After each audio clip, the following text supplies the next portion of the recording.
Hola, ¿qué tal, alumnos de tercer grado de la ESTI 135? Les saluda su maestro Axel de León, docente de la asignatura Español. Bien, espero que se encuentren muy bien en casa. Vamos a hacer un análisis y una realimentación de las actividades que han ustedes realizado en estos últimos días. Y el tema que estamos viendo es el ensayo. El ámbito es el de estudio, el nombre del proyecto, escribir un ensayo, la práctica social del lenguaje, elaborar un ensayo sobre un tema de interés con argumentos. Y finalmente el aprendizaje más fundamental de este proyecto es conocer las características y función de los ensayos. Bien, y para esto vamos a realizar distintas acciones. En primera instancia, investigar y estudiar un tema de interés.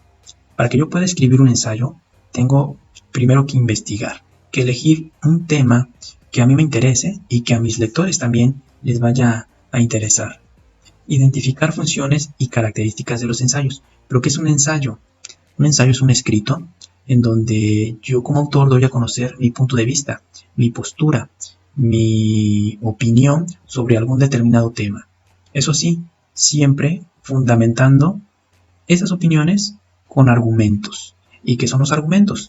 Pueden ser datos, cifras, porcentajes, opiniones de algunos expertos sobre el tema. Analizar textos y ensayos de un determinado tema. Tengo que leer ensayos para saber cómo se hace un ensayo, cuál es su estructura y cuáles son sus elementos, ¿verdad? Y sobre todo, bueno, mostrar el punto de vista que yo quiera dar a conocer, considerando argumentos, ya lo dijimos, y consultando diversas fuentes de información, ya sea a través de internet, ya sea a través de un periódico, de una revista, a través de algún libro. Debemos incluir también citas textuales, paráfrasis o referencias. ¿Qué es una cita textual? Una cita textual puede ser a lo mejor un fragmento que yo sustraje de un libro. Lo escribo tal como estaba en ese libro, pero tengo que nombrar al autor. Y eso que yo sustraje de ese libro lo voy a poner en mi ensayo tal como lo dijo el autor, tal como lo escribió el autor, entre comillas. Y una paráfrasis es interpretar lo que dijo ese autor con mis propias palabras. Ahorita vamos a ver un ejemplo. Y bueno, las referencias. Es importante en cada trabajo citar las referencias, ya sea a través de una ficha electrónica, si la información la investigué a través de internet, ya sea una referencia hemerográfica, si la información la sustraje de alguna revista o de algún periódico, ya sea una referencia o una ficha bibliográfica, si yo sustraje la información de algún libro. Y bien, la idea es compartir conocimientos, ideas y opiniones. Aquí tenemos el ejemplo de lo que es la cita textual. Y hago precisamente énfasis a una frase de Albert Einstein. Primero, como cita textual, dice: Albert Einstein señala lo siguiente: no pretendas que las cosas cambien si sigues siempre haciendo lo mismo. Estoy poniendo entre comillas una frase que dijo Albert Einstein, tal como lo dijo, así lo pongo en mi ensayo, si voy a incluir esta frase, ¿verdad? Y luego, si quiero hacer una paráfrasis, interpreto lo que Albert Einstein dijo, pero con mis propias palabras. Albert Einstein nos invita a hacer un cambio en nuestras vidas cuando las metas que tenemos en mente no se cumplen. En este sentido, nos insta a realizar cosas distintas e innovadoras si queremos obtener los resultados que esperamos, ¿no? Nos invita a cambiar. Entonces, espero que haya quedado claro este ejemplo de cita textual y paráfrasis, que son muy importantes estos elementos en nuestros ensayos o textos argumentativos que nosotros redactemos.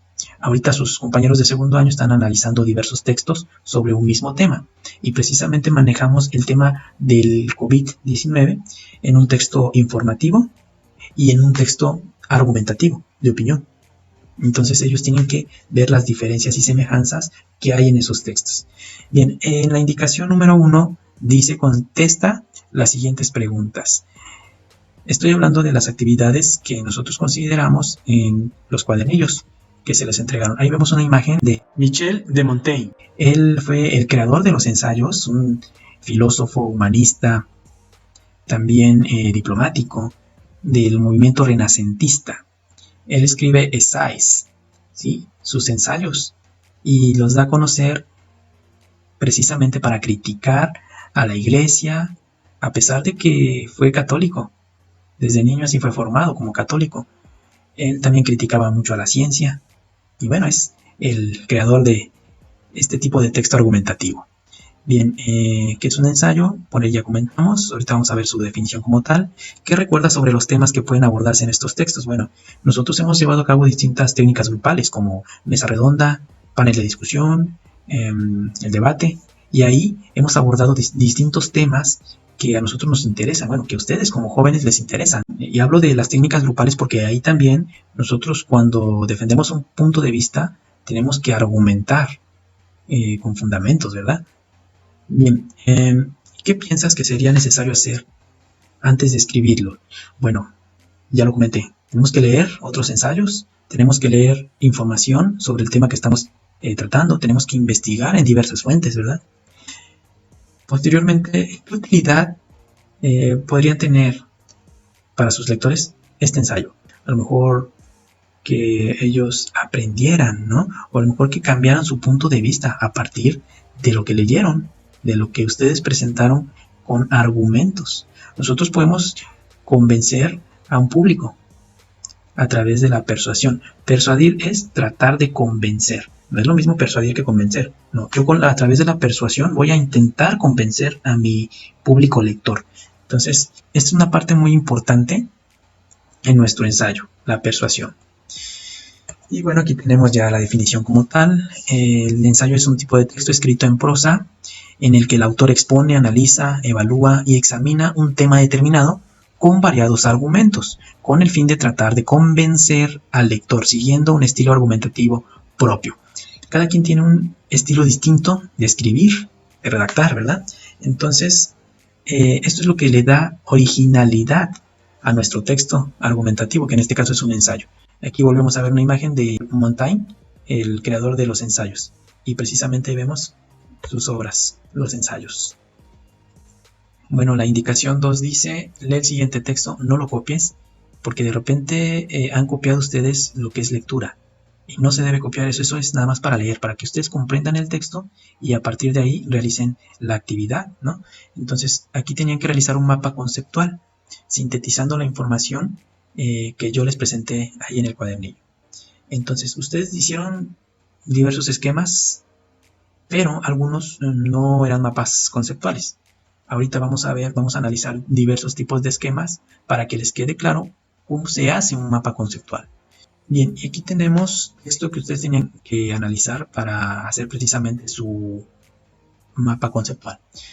Este texto fue escrito por Orlando Cáceres Ramírez, Cómo escribir un ensayo persuasivo. Y él nos da a conocer 5 pasos. El primero, elegir un tema, ya lo comentamos. El segundo paso, la investigación.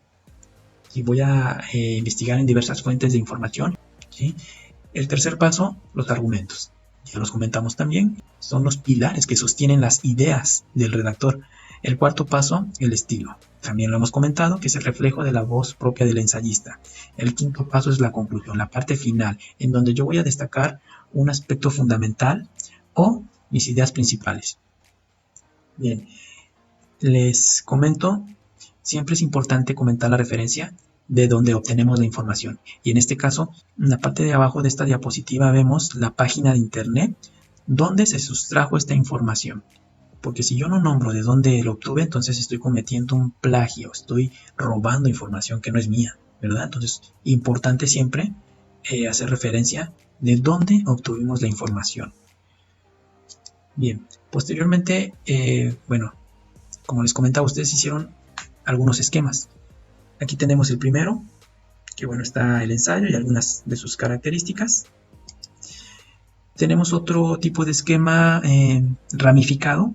Este es el que ustedes confunden con el mapa conceptual. Un mapa conceptual no es este. Si yo en un óvalo o en un elipse o en un rectángulo, dependiendo de la figura geométrica que yo elija, que bueno, se recomienda utilizar el elipse. Si yo pongo más de 4 palabras en mi figura geométrica, entonces ya no estoy haciendo un mapa conceptual.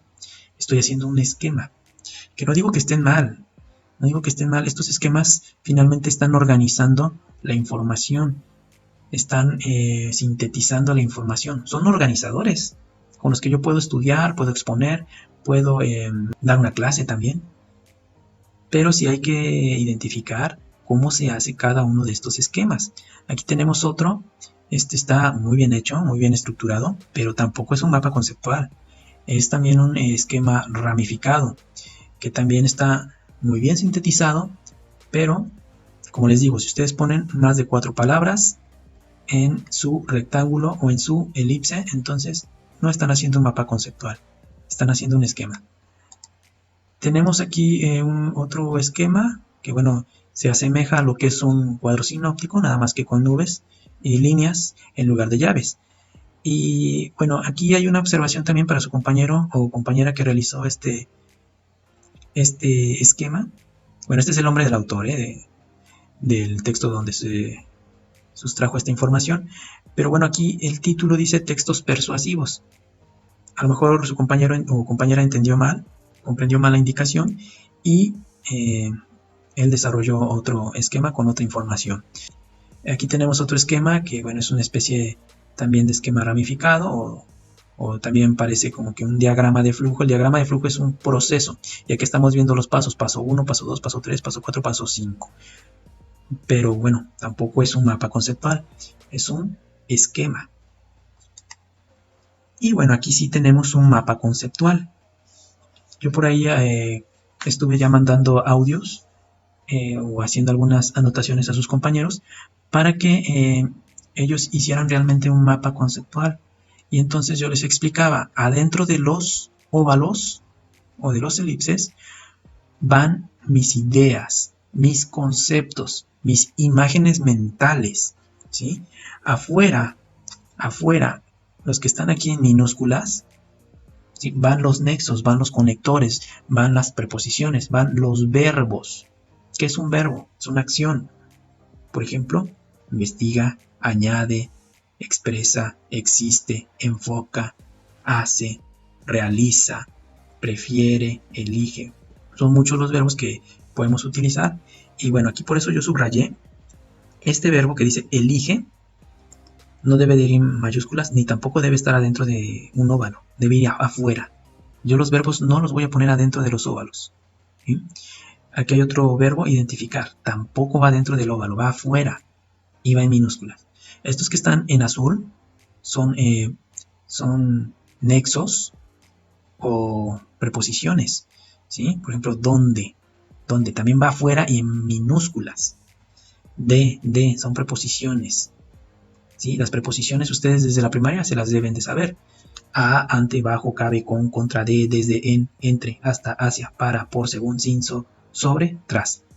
Entonces, esas también van afuera, como enlaces, ¿sí?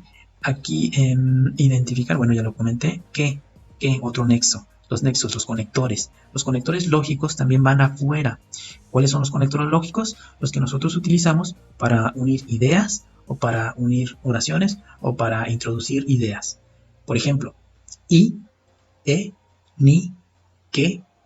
Por lo tanto, en cambio, por otra parte, es decir, en este sentido, apenas, así que, así pues, además, por otro lado, en fin. Son también muchos los nexos que podemos utilizar en nuestros mapas conceptuales y tampoco abusar para que no se vea mucha letra, muchas palabras en nuestro esquema, ¿verdad? Ok.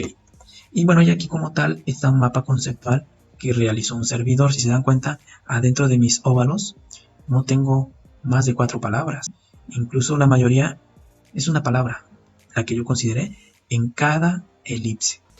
Afuera estoy poniendo los verbos, sostienen, tienen, sustentan, ¿sí? Si se dan cuenta, elige, utiliza, presenta, incluye, finaliza, repasa. Yo no voy a poner los verbos adentro. Fíjense lo que está adentro. Ensayo persuasivo, estilo, investigación, tema.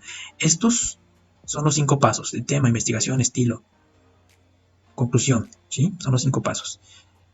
Y adentro de los elipses, interés, ámbitos escolares, fuentes, trabajo, datos, base sólida, creíble, estadísticas, opiniones, son conceptos. Entonces, explicando lo que es un ensayo persuasivo, bueno, para realizar este escrito, yo primero elijo un tema de interés sobre distintos ámbitos escolares. Dependiendo de qué tema, elija el docente o el alumno. También, bueno, es una investigación que realizamos a través de diversas fuentes. Ya comentamos cuáles son las fuentes de información que nosotros consultamos, que sustentan un trabajo. Estas fuentes sustentan un trabajo creíble y con una base sólida. Bien, y para que esto ocurra, nosotros utilizamos distintos argumentos como datos, estadísticas, opiniones de expertos, y para ello incluimos en nuestro ensayo citas textuales y paráfrasis, que ya explicamos lo que son. Posteriormente, los argumentos son los pilares que sostienen las ideas del redactor, del ensayista, del que hace este escrito.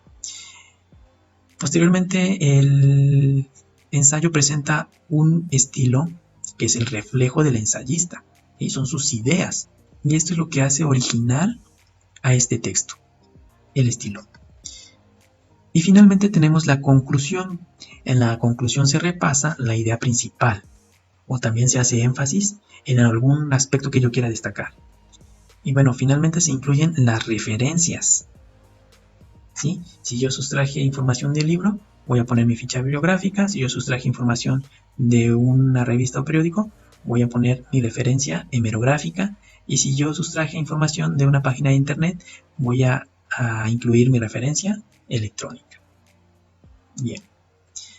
Aquí está un ejemplo de cuadro sinóptico. A veces también confunden el mapa conceptual con el cuadro sinóptico. Entonces, un cuadro sinóptico es un esquema de llave, como lo vemos acá.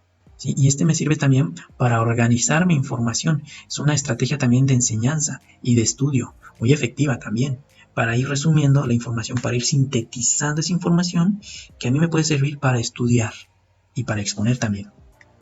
Bien, posteriormente tenemos el esquema de flechas. Es similar también al cuadro sinóptico, pero aquí pues, vamos a utilizar las flechas, ¿verdad? También es destacar las ideas principales de un texto.